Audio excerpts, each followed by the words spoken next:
बहुत समय पहले की बात है। हिमालय के पास एक छोटा सा गांव था, सूर्यपुर। उस गांव में दो भाई रहते थे, आरव और वीर।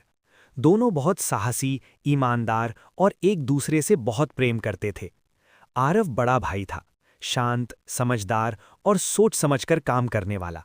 वीर छोटा भाई था, तेज, निडर और तुरंत निर्णय लेने वाला। गांव के पास एक घना जंगल था। उस जंगल से एक भयानक शेर गांव में आने लगा था। वो रात को गांव के जानवर उठा ले जाता था। गांव के लोग बहुत डर गए थे। गांव के मुखिया ने घोषणा की कि जो भी इस शेर से गांव को बचाएगा, उसे पुरस्कार और सम्मान दिया जाएगा। लेकिन कोई भी जंगल में जाने की हिम्मत नहीं कर पा रहा था। तब आरव और वीर ने निश्चय किया, हम जाएंगे। रात को दोनों तलवार और मशाल लेकर जंगल में गए। जंगल बहुत अंधेरा था, तेज हवा चल रही थी और पत्तों की सरसराहट से डर लग रहा था।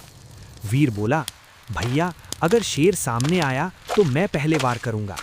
आरव बोला, और मैं तुम्हें बचाने के लिए पीछे से संभालूंगा। थोड़ी देर बाद उन्हें शेर की गरज सुनाई दी। गर्र!